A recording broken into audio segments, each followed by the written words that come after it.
जिस मानसिकता जिस विचारधारा से हमारे देश पे 200 साल अंग्रेजों ने राज किया, आज वही विचारधारा कहीं ना कहीं हमारे देश के प्रधानमंत्री मोदी जी लाना चाहते हैं। जय भारत माता, जय श्री राम, हर हर महादेव। कि 9 साल बेमिसाल मोदी जी बोल रहे हैं। ये अगर हम जमीन स्तर पर देखें तो ये बीजेपी की सरकार, बीजेपी की गवर्नमेंट जमीनी स्तर पर फेल है। और आज हमारे देश में आप देख रहे हैं कि महंगाई आकाश छू रही है और बीजेपी सरकार जो भी वादे की थी आम जनमानस को, वो सारी वादे भुलाकर केवल बड़े बड़े उद्योगपतियों को ही संवारने का काम की है। और ये बीजेपी सरकार में हमारे किसानों की ज़मीनों पर इनका निगाह गड़ा रहा, जिसमें 1.5 साल हमारे किसान भाइयों को परेशान किए बीजेपी सरकार।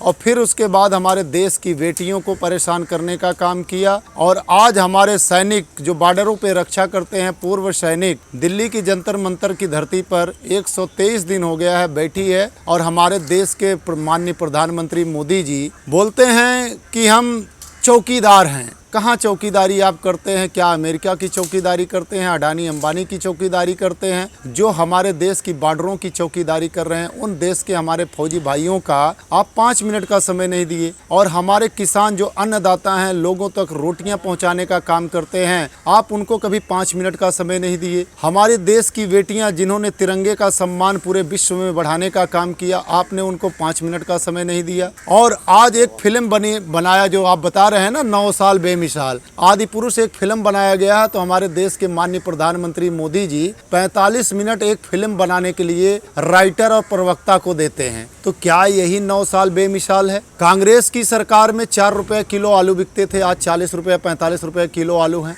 12 से 11 रुपए किलो आटा बिकते थे, आज आटे का रेट कितना है? 50 से 55। कांग्रेस का काम जो है, जब से मोदी जी आए हैं, कांग्रेस वाले मोदी जी के बुराई के सिवा कुछ नहीं करते, उनके विकास की नीति बताते ही नहीं। देखिए, कांग्रेस वाले बुराई नहीं करते हैं। हम जब भी सरकार को घेरते हैं तो उसकी नाकामयाबी जो है उस पे हम घेरते हैं। और देखा जाए तो आए दिन बीजेपी के लोग बौखला भी गए हैं, क्योंकि अभी हमारा महागठबंधन जो है पटना की धरती, बिहार में पटना की धरती पे हुआ। और इससे जो है बीजेपी की गवर्नमेंट्स, बीजेपी की सरकार, बीजेपी के लोग बौखला गए हैं।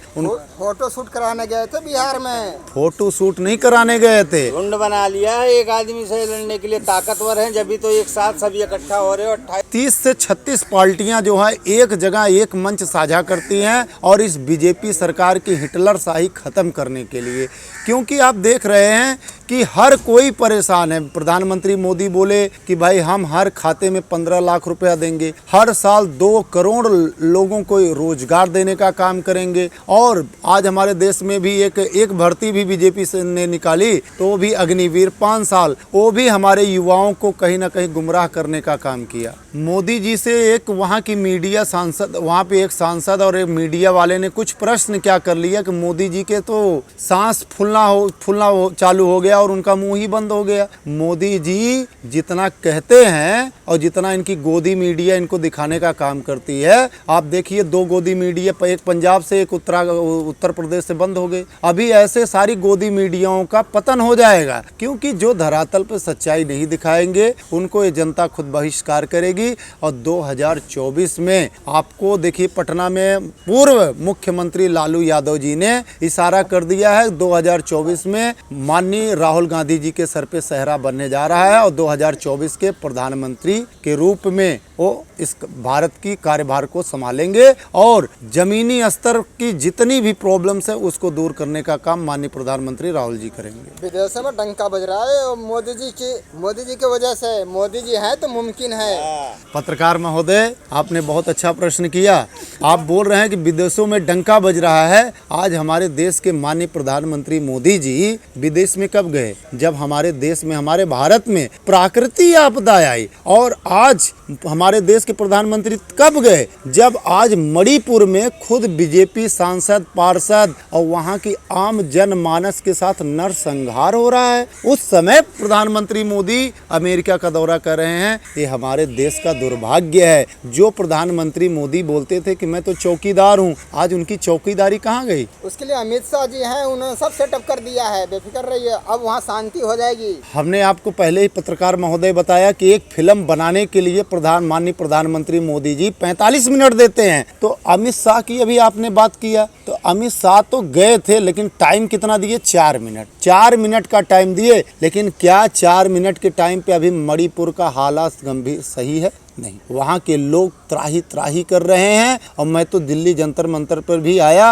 और मुझे ये भी पता लगा कि वो बोल रहे हैं कि मुझे वहाँ मरने से अच्छा दिल्ली में ही जंतर मंतर पे मुझे मार दिया जाए, और यहाँ की बीजेपी गवर्नमेंट्स द्वारा उनको डिटेन कर कर उठा लिया गया। एक तरफ तो ये कहते हैं कि अखंड भारत हिंदू राष्ट्र, एक तरफ कहते हैं राम राज्य। राम राज्य में एक धोबिन ने लांछन लगाया था माता सीता जी के ऊपर, और प्रभु श्री राम ने राज धर्म का पालन करते हुए माता सीता का, जो कि अग्नि परीक्षा कर लिए थे, प्रभु श्री राम जी को विश्वास था कि मेरी पत्नी स्वच्छ और पतिव्रता है, लेकिन फिर भी प्रभु श्री राम जी ने त्यागने का काम कर दिया था।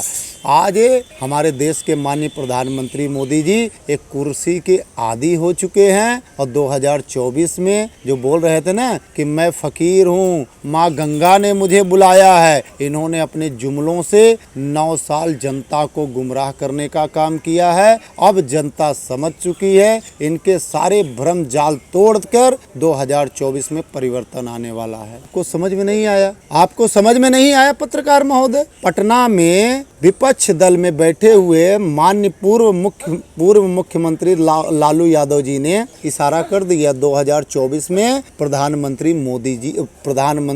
राहुल गांधी जी बनने जा रहे हैं। उन्होंने तो 2014 में भी महापंचायत बुलाई थी, जब उन्होंने कहा था जब भी सरकार बन रही है राहुल गांधी की, वो भारतीय जनता पार्टी का कहना हम 45 साल इस देश पे राज करेंगे, हमें कोई हटाने वाला नहीं है। ये कांग्रेस लोगों को भ्रमित करती है, कुछ नहीं है। ये जो है अमृत काल चल रहा है, देश में बहुत अच्छा व्यवस्था है, आप लोग खामखा बदनाम कर रहे हैं। आप बता रहे हैं अमृत काल, देश की किसान, जवान, बेटी, युवा, यहाँ तक कि हर कोई परेशान। ऐसा कोई विभाग नहीं है जो बीजेपी गवर्नमेंट की हिटलर शाही सरकार से परेशान ना हो। और आप बता रहे हैं कि 2014 में हमें मात मिली थी, लेकिन 2024 में हम फतेह का झंडा लहराएंगे। और मोदी जी की जो झोला लेके आए थे ना, इस बार जनता इनकी झोला भी छीनने का काम करेगी, क्योंकि जनता को अगर सबसे ज्यादा गुमराह किसी पार्टी ने किया है तो बीजेपी सरकार ने किया है।